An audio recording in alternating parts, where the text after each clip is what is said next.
Welcome to Oddball. My name is Amin Hassan. That over there is Izzy Gutierrez, and that sigh of absolute exhaustion is me after a weekend of trying to figure out how the Minnesota Timberwolves became the worst team in basketball. You lost to the Wizards? Are you freaking kidding me? They're awful. They lost at home to the Wizards. At home. And don't tell me that Anthony Edwards didn't play. I don't give a shit. It's the Wizards, for crying out loud. You know, you can tell it's really got you mad. Is this the longest your beard has gone? Is this the longest you're going with it? Because it feels like it's not that long, but not that long. Like Luka Doncic's tenure as a Dallas Maverick, and that wasn't quite as long as I thought it was going to be. I thought this guy was going to be like Dirk playing 25 years or something with a statue up front. Nope, he's gone. Shams Charania ruined everybody's Saturday night to let us know that Luka Doncic got traded to the Lakers for Anthony Davis and Max Christie in a first-round pick. Obviously, there are other names in there, including Maxi Kleber and Markieff Morris. But Izzy, the question that I think rings eternal across all the land is, what were you doing when Luka got traded to the Lakers? You know, it happens very often when people say I'll always remember where I was. Doesn't really ring true for me because I'll remember the day, maybe some circumstances. But this one I remember specifically because you said it ruined everybody's Saturday night. My Saturday night was very chill. I was asleep before midnight. I woke up at 5 a.m. and did the dumb thing and looked at my phone. I looked at our group chat, our basketball group chat, and I was like, what the hell is going on? And I said, you know what? I don't have time for this now. I put my phone back down and I went to sleep, which I think is the most shocking news you'll hear anybody tell you from their where were you stories with Luka. Now, where were you? I was playing putt-putt. What? My phone was buzzing in my pocket, and I'm like, I'm not doing this tonight. This is a nice night out to relax. And at the course, they had like these big Jumbotron screens everywhere, and they had ESPN. And I saw Luka Doncic to the Lakers. They're like, oh, what kind of hypothetical bullshit is that? Come on, Sports Center. Like, just, and again, we all want the deal to happen this week, but you're getting desperate. And then I said, wait a second. That's not a hypothetical. They're saying this happened. I pulled out my phone. I saw what was happening. And it was like, oh, this is real. And then I got to texting. But I said, I'm going to finish the course. I was like on the 10th or 11th hole. I'm like, I'm not. We both did the same thing then. Yeah. I said, I'm going to keep going through this. And it's a little bit of a wait before because there's a group ahead of us. Unfortunately, this group was so drunk and taking so much time that I actually quit like after the 12th hole. And then decided to just go home. And you know what? I think that's healthy of us. It's healthy of us. And even though we're in this particular business, that we can still put it aside for a second and do what's important, like spend time with, I don't know, family and, sleep. Wow. I was on the phone for that entire time, by the way. As soon as I got those texts, I started getting on the phone and still while putting, by the way. 3 over par.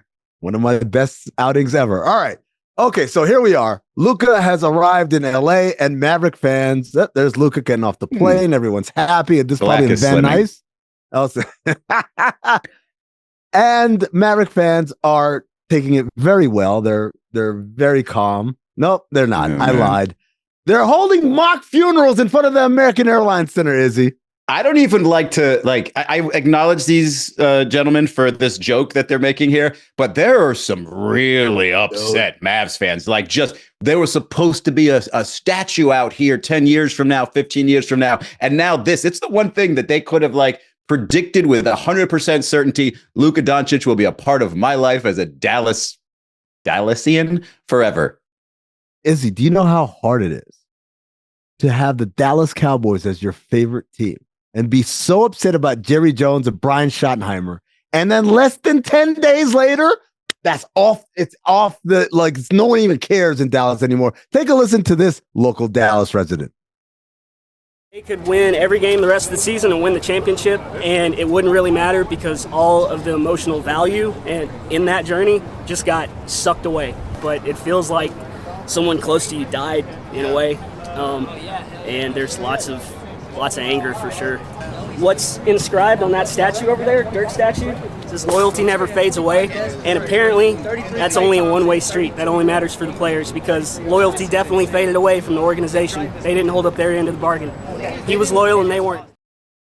Now, Izzy, before you respond, I just wanted for the audio audience to describe the scene.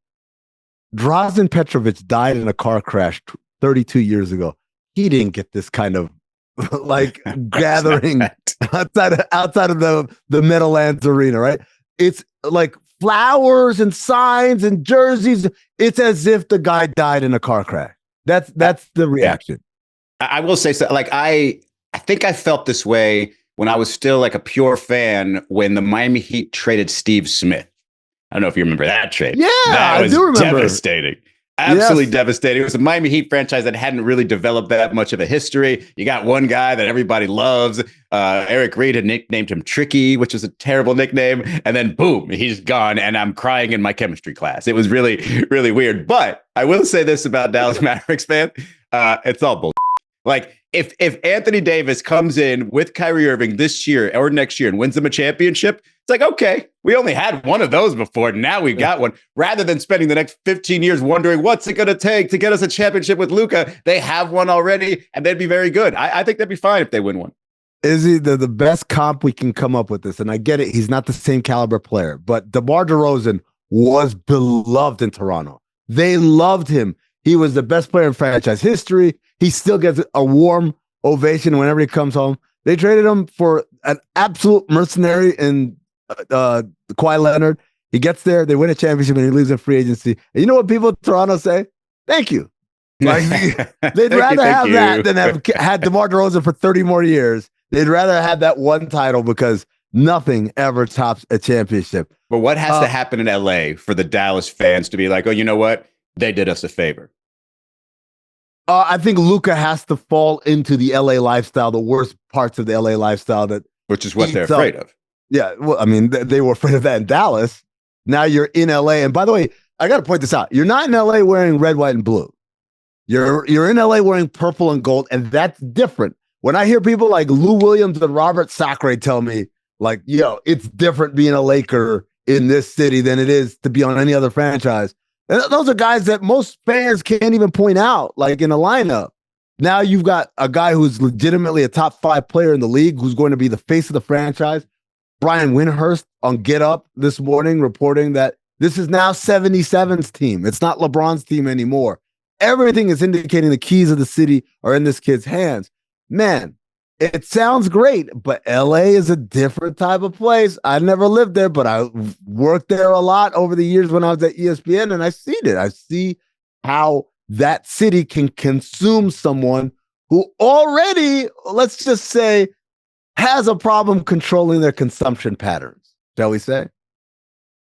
I think that's what you should say about Zion Williamson. No, also in LA, I don't think you're allowed to wear red, white, and blue. You have to choose either one or the other, red or blue. The thing is like it's the Lakers, and it's probably good for the league, right? Because what's good for the Lakers, financially speaking, is probably good for the entire league. But all of a sudden, they had a plan for LeBron's retirement that wasn't centered around, a fragile, let's say, Anthony Davis. All of a sudden, they're brand new again. They've got Luka Magic, and there's probably no place better to sell Luka Magic than here. So all they have to do is say, hey, maybe we can whip him into shape, or maybe he won't have, an issue. Let's say it's, potentially in theory, if he has some sort of a drinking issue or that people are talking about now, we can fix that. Or even if he doesn't get in shape, he still led the league in scoring and made it to the NBA Finals. So I think we'll be fine there. So it seemed like the easiest of decisions for them, of course. Well, for the Lakers, it's not even a no-brainer. You could literally remove my brain and then jump on it and replace it with Aka in my head, in my cranium, and I'd still make that decision. It is the easiest decision ever. Anthony Davis, it's not just his fragility. There was a real feeling, a palpable feeling that this guy was a perennial number 2 guy. He would never be the guy who could take the mantle and run with it. And the positive of that is you got a guy who can in Luka. The negative of that is you got a guy who can and wants to in Luka, right? Because you got to figure that out. Is LeBron ready to take that step back? Every year for however many years we hear the thing of, well, this year, we're going to take the ball out of LeBron's hands. We're going to play through someone else. And then LeBron will just be and everyone's like, that's such a great idea. It'll help conserve LeBron. And literally by New Year's, it's like, LeBron's got to have the ball in his hands because that's the best way it works. I don't think he's ever played with someone who is going to rival him in that regard, like Luka Doncic. Now, the questions, look, we had a conversation earlier with one of our producers who asked, what's a big deal if Luka likes to sip here and there? Like back in the day, like Larry Bird used to crush a beer at halftime, and I blame LeBron for being too perfect, because like you have to tell stories about Michael Jordan coming off a golf course playing 36 holes. You know he was drinking when he was doing that. You hear stories about people coming in like breath still smelling of liquor and dropping 30 points. Like that used to be something people were proud about. Now it's just like, we're going to trade you to the Lakers. Well, I mean, I think it's it started before LeBron. It started with Michael Jordan. Yes, he was doing that, but at some point he realized, I'm getting my ass beat in the playoffs.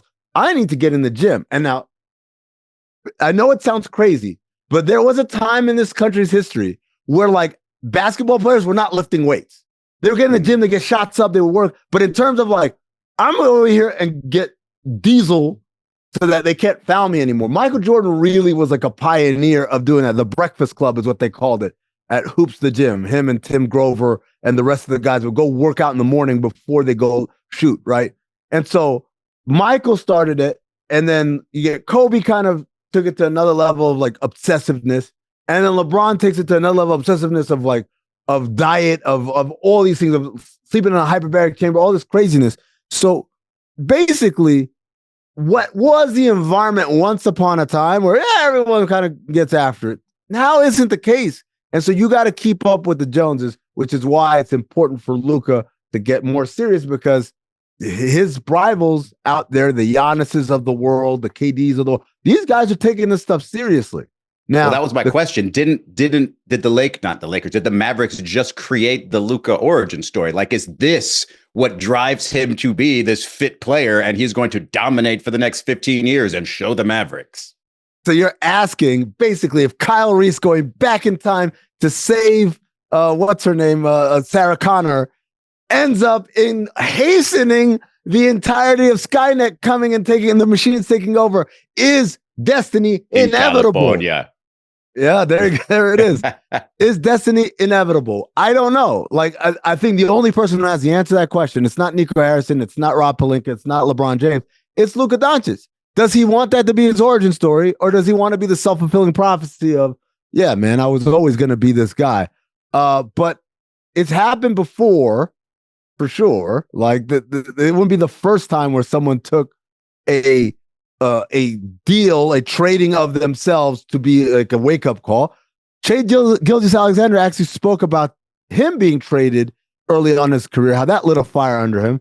The quote, I learned the lesson the hard way in my first year in the NBA. I got traded out of the blue, didn't see it coming.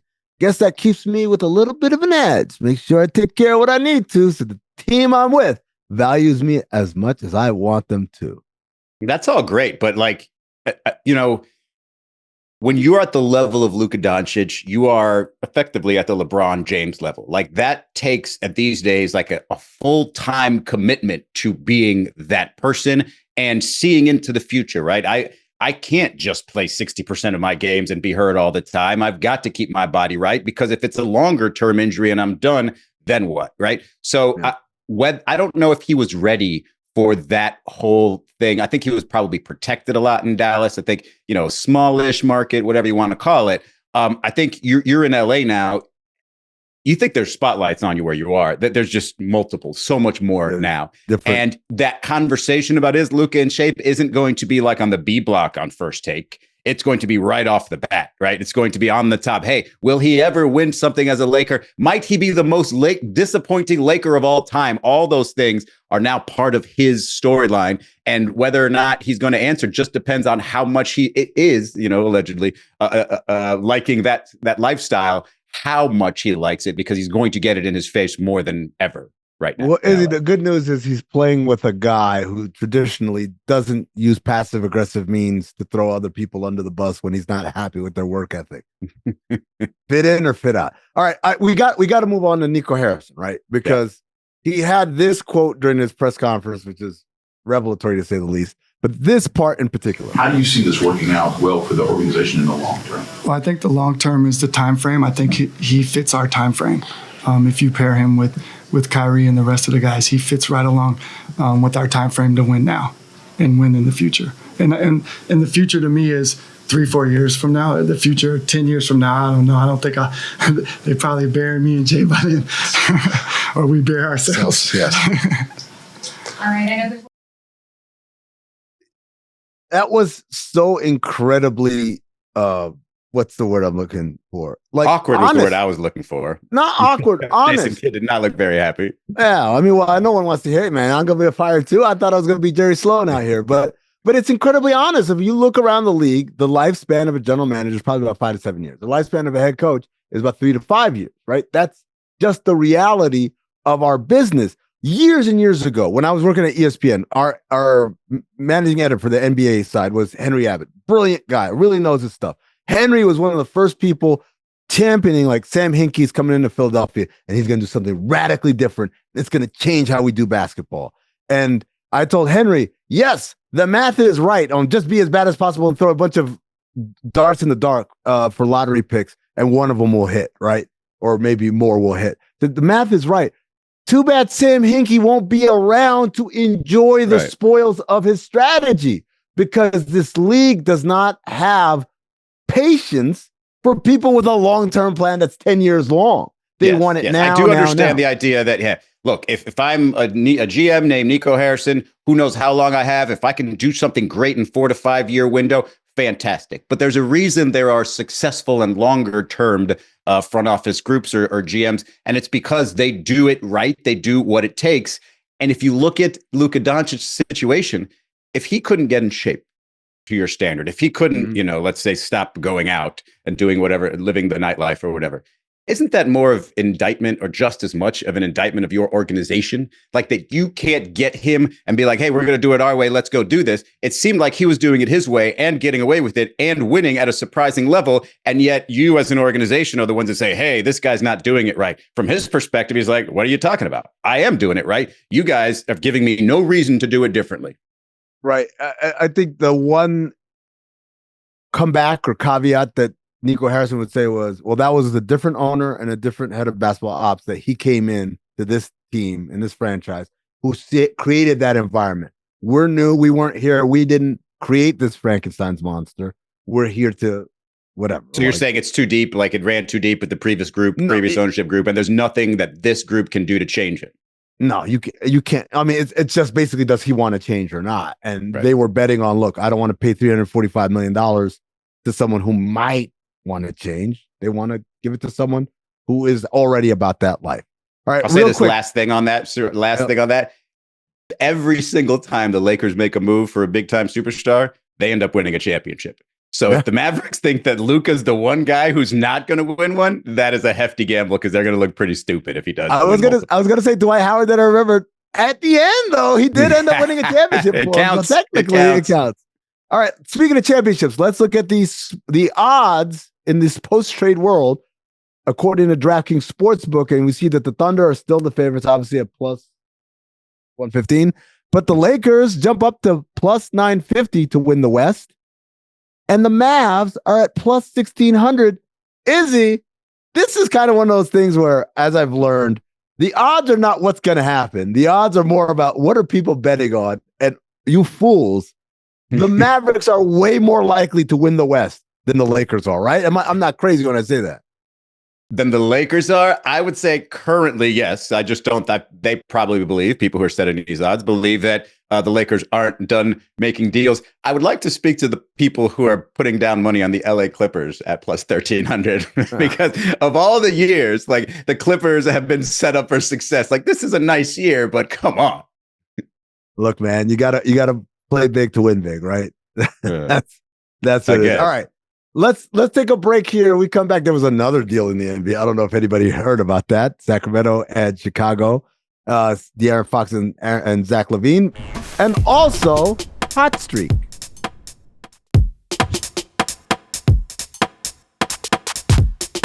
Welcome back to Oddball. The other huge trade, which we have not gotten to yet, involves the San Antonio Spurs, the Sacramento Kings, and the Chicago Bulls. The Spurs got De'Aaron Fox, and I haven't actually heard this guy's name said out loud, so it's either Jordan McLaughlin or McLaughlin. McLaughlin. It's got Zach LaVine. The Kings got Zach LaVine. Another name I haven't heard say out loud, City Sissoko? Yeah. All right, look at that. Sissoko. Yeah. It's 3 first-round picks and 3 seconds. That's a lot of picks. The Bulls got their own first-round pick back. Give me that. And they got Zach Collins, Kevin Don't Hurt Her, and Trey Jones.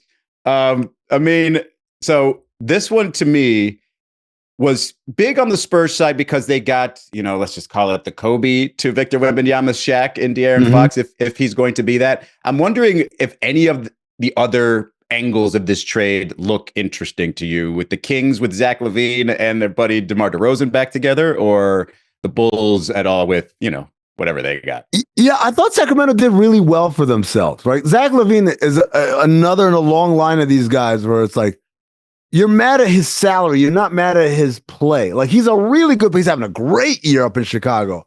And so you bring him to Sacramento. His contract isn't the best in the world, but he's still productive. And then you look at the picks they got now. That Charlotte one, that's kind of that's a phantom pick because it's lottery protected for the Hornets. And if it doesn't convey, it turns into 2 second-round picks. So really, they got 2 firsts and 5 seconds. Which again, like, that's a pretty nice haul along with Zach LaVine for De'Aaron Fox, who I think maybe I'm not as high on as the rest of the basketball world is. I think he's a good player. I don't think he's worth that big of a haul. But again, San Antonio looks at it as like, he didn't have to give up all that, right? Like, what San Antonio gave up was minuscule compared to what actually happened. And so if you're the Spurs, you got to say to yourself, oh man, we really came up here. No, I mean, look, and whatever you think of De'Aaron Fox, he's lines up with Wembanyama's timeline a little bit better. Seems to be a guy who, late in games can take over a game and can really take some pressure off of Victor Wembanyama. What it's going to look like with Chris Paul there initially, who knows? Chris Paul might be more of a mentor type and maybe won't get in the way too much. But I think for Victor Wembanyama and the Spurs, it's like, it's not just the no-brainer. It's take your head off and take your brain out and replace it with poop, which is what Amin said earlier. But it's a good look. It's a good way for Victor to figure out what type of player he is best suited to play next to, because I wouldn't say that De'Aaron Fox is just like a natural true point guard. He's not in the Chris Paul range, right? He's more of I would say, a bit of a combo guard, if you will, right? Yeah. I mean, look, Sabonis was the one who was initiating the offense, as we pointed out many times last week. All right. That, by the way, we didn't want to talk about the Bulls, but we kind of did, because the Sacramento Kings now have a European big man, Zach LaVine, and DeMar DeRozan. That's the Bulls from a few years ago. The Bulls all over again. All right. We got about 90 seconds to go to play Hot Streak. It's the game that's presented by DraftKings, and stay tuned because you'll hear more about DraftKings and all it has to offer throughout the show. DraftKings, the crown is yours. Oh, yeah. All right, Izzy. This last week, our streak came to an end. We picked the Pistons plus 11. That was my fault. Yes, and they absolutely the bed, and then they took the that they put in the bed and put it in my head for brains. That's They lost 110 to 91. Still be a GM, though. They were down by like 40 at one point, I think, in that game. It was really bad. We're going to try something a little bit different today. We're not going to pick the Thompson twins. All right. What? The Thompson twins are off the board. Izzy, I'm done. We got to go somewhere else. All right. So DraftKings has posted lines for 2 big games on the horizon. You only do this for the really big ones. Mavs at Lakers on February 25th. Spurs at Kings on March 7th. Let's make picks for both of those games. Okay. Wait, do we know who's in or out for those games? No, we don't. We're just assuming everybody's healthy. We're doing it now. Lakers are 5-point favorites versus the Mavs. It's 80's return to LA. Luka's first matchup against the Mavericks. Oof. February 25th. That one seems like a bit of a no-brainer, right? You know they're going to have his back. He should be back, but it's I want to say it's in LA. The game's in LA. Yeah. Mm-hmm. So I'm going to go with the Mavs. I think they're the better team. And I don't think the Lakers are going to do enough to fix it. And by the way, revenge game for Anthony Davis. Okay. Absolutely. Yeah. I'll show you. And then the other game, Spurs at Kings. That's March 7th. That's a long way away from now. Spurs are the Kings are actually 2-point favorites at home. I don't like to bet the Kings in the present or in the future. So I'm not taking this game. You're taking Spurs +2. Yes. Spurs +2. Okay. You take Spurs +2. I take Mavs, whatever the Mavs thing. We're taking both those games. I thought we had to pick How do you one. like that? I don't know. We're over time.